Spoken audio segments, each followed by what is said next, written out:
Então eles, os anjos, sentados onde Jesus tinha estado e não estava mais, lhe perguntaram: mulher, por que choras? Parece uma pergunta cínica.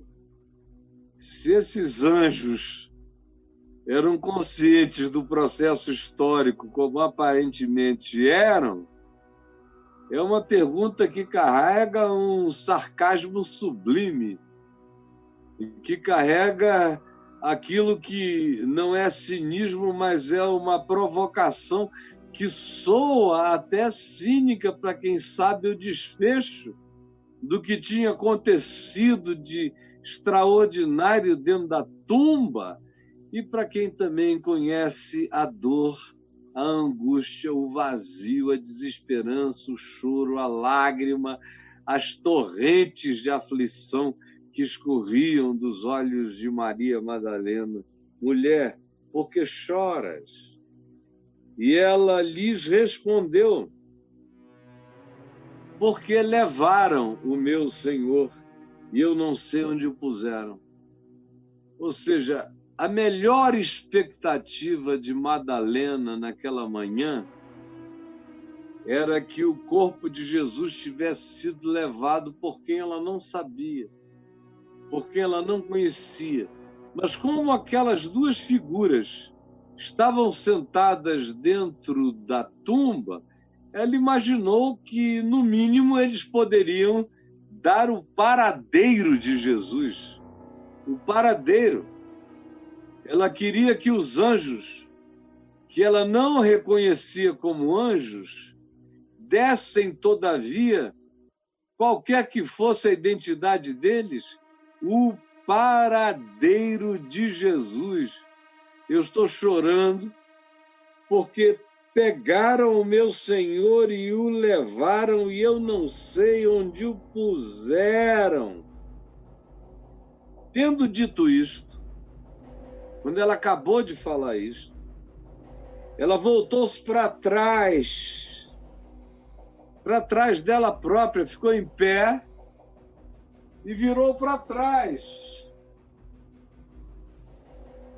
Em oposição à tumba, ela olhou para o jardim e ela viu Jesus em pé. Jesus em pé bem diante dela. Todavia, ela não reconheceu que era Jesus. Por causa das lágrimas, Jesus estava todo embaçado. As nossas lágrimas embaçam Jesus frequentemente diante de nós, quando as nossas lágrimas são frutos de desesperanças apressadas, porque Jesus tinha dito tanto a ela quanto a todos diversas vezes que morreria na cruz, mas ressuscitaria no terceiro dia. Era o terceiro dia. Mas o choque com a realidade da morte e com a não identificação, o não encontro de Jesus dentro da tumba, a deixou num estado de perturbação, que agora ela volta para trás com as lágrimas servindo-lhe de véu de agonia, através do qual ela não conseguia enxergar a esperança que Jesus trazia. Voltou-se e viu Jesus em pé, mas não reconheceu que era Jesus. Frequentemente, na nossa experiência espiritual e existencial, a gente tem encontros com Jesus no meio da agonia, no meio das lágrimas, no meio das dores, no meio das desesperanças, no meio das falências, no meio das perdas, no meio das frustrações que estão para além de todas as consolações, e aí, tomados por esse véu espesso de lágrimas, a gente não consegue identificar Jesus. Ali a luz, mas ela não conseguia identificar Jesus. em pé, diante dela. Perguntou-lhe Jesus, então, mulher, outra vez à semelhança dos anjos, por que que tu choras? A quem tu procuras? Me dize, quem sabe eu posso ajudar. Por que tu choras? E a quem tu procuras? Quem sabe, se tu olhares melhor para mim, o teu dilema, a tua angústia, a tua perplexidade, a tua frustração podem ser clarificados eternamente. A quem tu procuras? Por que tu choras? Há uma candura nessa pergunta para com essa amiga desesperada de dor e vestida de lágrimas na sua agonia. A quem tu procuras? E aí ela, supondo, não conseguindo admitir, mas supondo ser ele o jardineiro daquele jardim privado de José de Arimateia, ultra, super bem cuidado, supondo ser ele o jardineiro, respondeu, Senhor, se tu o tiraste daqui, dize-me onde o puseste, eu o levarei.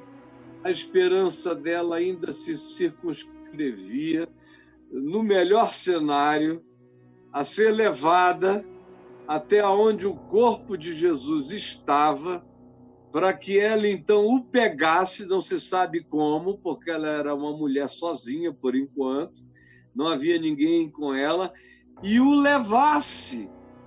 O desespero da paixão frustrada dela e do amor que permanecia apesar de toda a agonia, faziam-na crer que se ela o visse aonde quer que ele tivesse sido abandonado na sua morte, ela própria teria a força de anjos para colocá-lo no ombro, para agarrá-lo, para abraçá-lo e para levá-lo para um lugar onde ela pudesse melhor cuidar dele.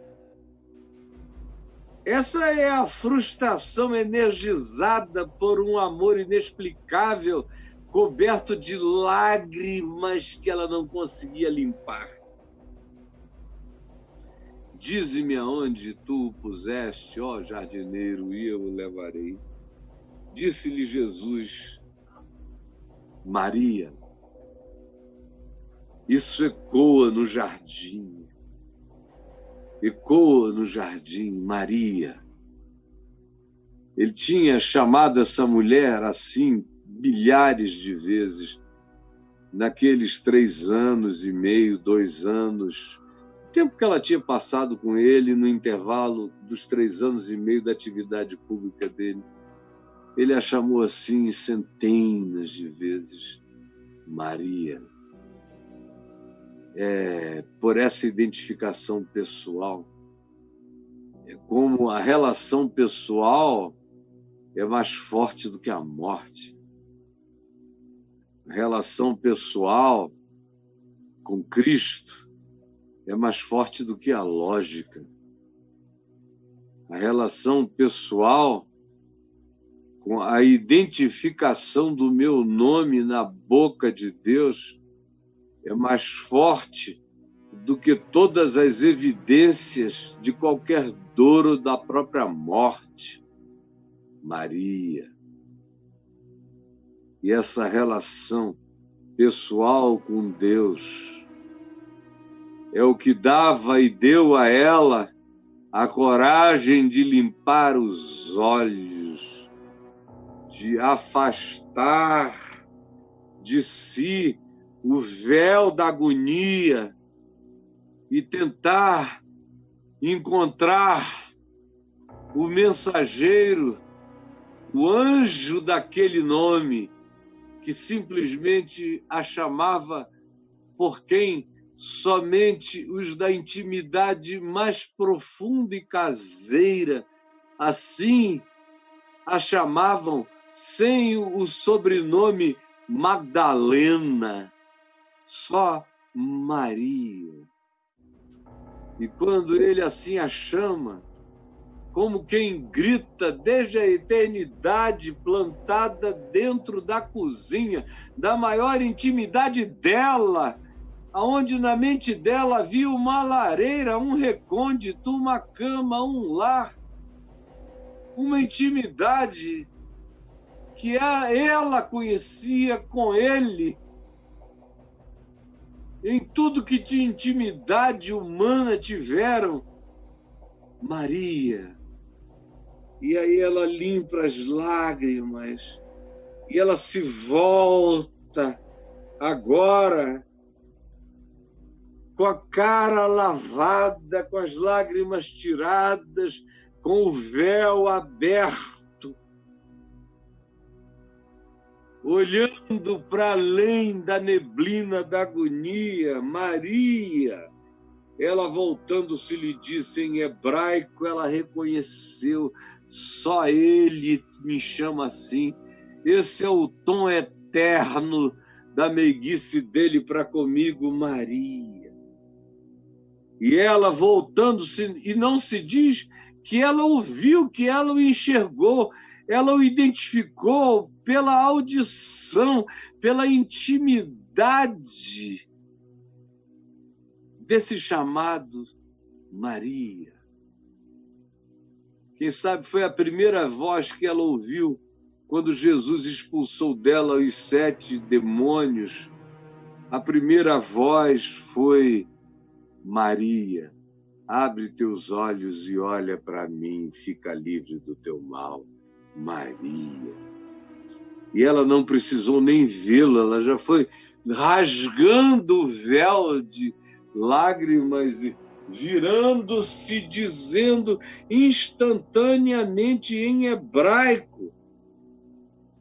Embora ela e Jesus falassem um com o outro, e todos com ele, e ele com todos, falassem aramaico, mas ela responde em hebraico e diz Rabone, Rabone, que é a expressão para rabino, para mestre. Rabino significa mestre. E ela usa a palavra hebraica, não a terminologia aramaica. Ela diz Rabone. Porque, quem sabe, esse fosse o código dela para com ele, todo mundo o chamasse de mestre em aramaico, eventualmente ela fosse a única, uma das poucas que o chamassem de mestre usando o termo aramaico Rabone. Parece haver uma identificação, uma troca de intimidades. Maria, Rabone, Rabone, Rabone, meu mestre. Então lhe disse Jesus. Estava tudo explicado. Não precisava nenhum tipo de explanação sobre como é que da morte tinha se levantado o redivivo, esse que ela amara com todo o seu coração. Jesus nem pede tempo, dizendo, olha, a ressurreição existe. Lembra que eu falei? Não, está tudo explicado. É um Maria e é um Rabone, e o mundo inteiro está explicado. A morte está desvelada, as angústias estão lavadas, os medos estão expelidos, as perplexidades estão resolvidas. Maria, Rabone. E o que ele lhe diz? Ele apenas lhe faz uma recomendação. Era tão óbvio que estava tudo dito, estava tudo explicado, que o universo inteiro estava concluído entre aquele Maria e aquele Rabone. cabia toda a filosofia do mundo inteiro e do universo todo. Todas as questões tinham silenciado subitamente entre Maria, Rabboni